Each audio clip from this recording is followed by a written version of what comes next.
જય માતાજી મિત્રો, જય શ્રી કૃષ્ણ, જય ઠાકોર સમાજ। હું છું દશરથભાઈ ઠાકોર। આજે ગુજરાતની અંદર સૌથી વધારે ગુંજતો જો કોઈ મુદ્દો હોય તો એ ઓબીસી અનામત વર્ગીકરણ મુદ્દો છે। મિત્રો, આપણને પ્રશ્ન થશે કે ઓબીસી અનામત વર્ગીકરણ જરૂરી કેમ? તો હા, એ જરૂરી છે। ગુજરાતની અંદર ઓબીસીની અંદર કુલ 146 જ્ઞાતિઓ છે।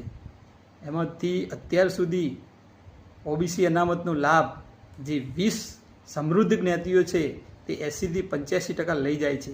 બાકી રહ્યા 126 સમાજો તેમને 15થી 20% એટલે 1-2% અનામતનો લાભ મળે છે।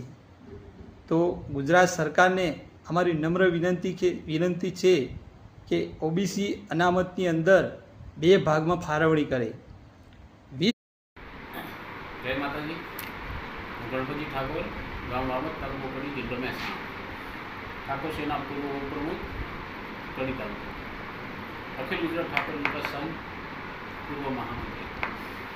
स्वच्छ सेवा चैरिटेबल ट्रस्ट संयोजक गुजरात। क्षत्रिय ठाकुर समाज प्रगति मंडल महेसाणा कारोबारी सभ्य।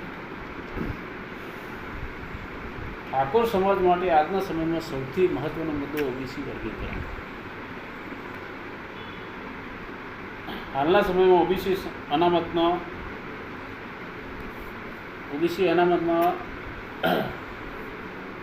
1% पण लाभ समाज ने मळतो नहीं। बराबर, कारण के ओबीसी में रहेली केटलीक समृद्ध जातिओ टोटल संख्या 20% है और ओबीसी अनामत 80% लाभ लई जाए छे, जेना लीधे आपना दीकरा दीकरी अर्धो मार्क्स के एक।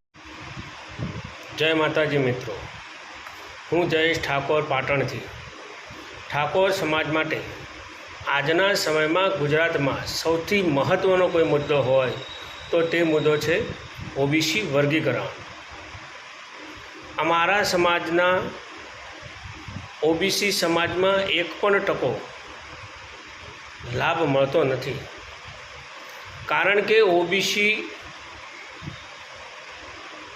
में કેટલીક સમૃદ્ધ જાતિઓ આવેલી છે જે ઓબીસી સમાજનો લાભ સૌથી વધુ લઈ જાય છે, જેમની સંખ્યા 15%થી પણ ઓછી હોય, જે 80% ઓબીસી સમાજનો લાભ આ 15-20% વાળી જાતિઓના લીધે ઠાકોર સમાજ અને કોળી સમાજના અને અન્ય પછાત સમાજના